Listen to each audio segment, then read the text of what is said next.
Hello everyone, so I hope you guys are having a great week so far in this what they call Techtober, all these great new phones coming out. The new iPhones are looking pretty good. The iPhone 12 and the iPhone 12 Pro series are actually more similar this year than normal, but it may not yet be ready for everyone to upgrade. So what I'm here to talk about today is why I think you should upgrade if you are going to, why you shouldn't, because there are definitely a lot of reasons not to, and why I personally am making my upgrade to the iPhone 12 Pro Max. I currently have an 11 Pro Max. So let's look at this stuff and let's get started.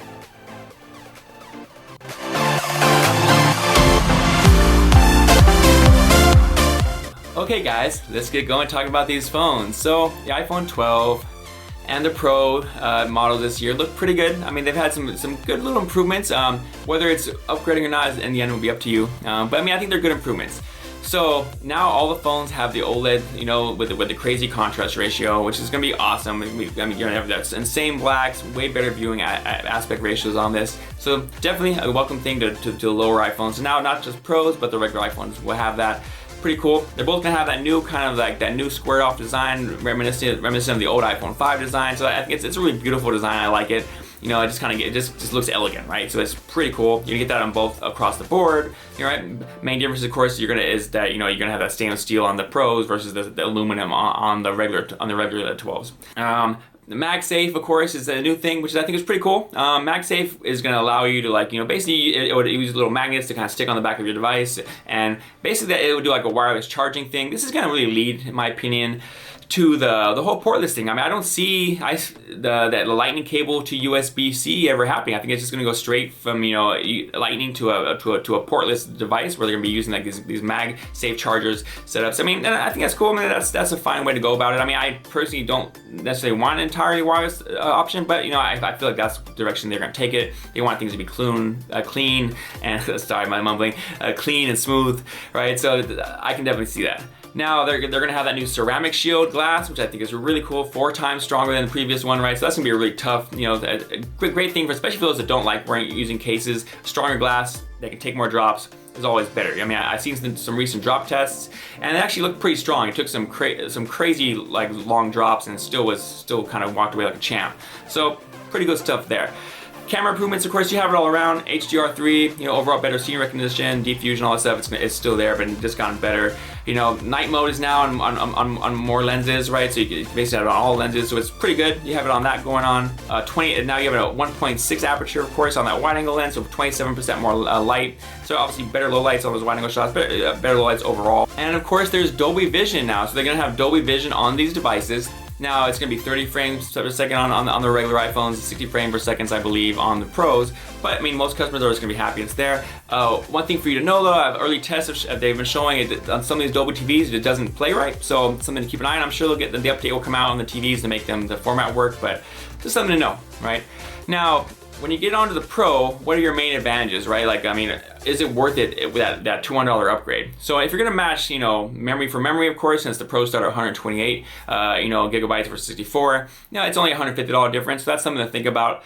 But if you're someone who's always managed just fine with 64 gigabytes, then it will be a $200 split, and the difference is not that big. It's you're gonna get that telephoto zoom, right? You're gonna get that RAW format for taking pictures. You're gonna get that stainless steel frame, so should be more durable, right? And you get that LiDAR sensor for augmented reality, for framing chairs in a room, that kind of stuff. So that stuff to me, I don't think is a real killer for a reason for someone to jump up and pay $200 more. The average customer, when they come in, obviously, they usually get the basic model, right? So when they're coming in and getting that 64 gigabyte model, telling them to pay $200 more for those 4 features, I just feel like that's kind of tough. I just don't see it happening. Now, if it's someone that needs more memory and they're already jump up to the 128 gigabytes model, then they might do it because then it's only $150. Then it's a little less to rationalize. And so now you have the iPhone 12 Max Pro. Now this is a device I am going to be upgrading to. The reason why are the following.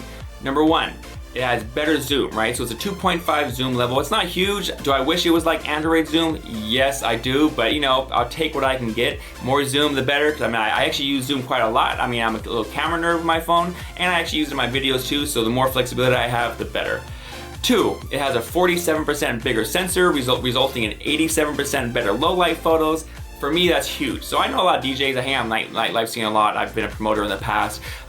Plus, I mean, I just take a lot of pictures at all times of the day, and so better nighttime photos for me. Once again, more flexibility, totally a reason for me to do it. The new sensor shifting iOS, I think is really cool. I think it's gonna be better. It's basically a whole new camera technology that you don't get in any of the other iPhones, and I really want to test that out. So that's another reason for me to get it. And of course, it's bigger, better battery, that kind of thing. So that's another reason. Of course, I'm going with that. LiDAR sensor, I personally don't care. Like the 5G, once again, I don't care. Those are things I'm going to ever use, but I just wanted to tell you guys why I'm making that decision to spend that money.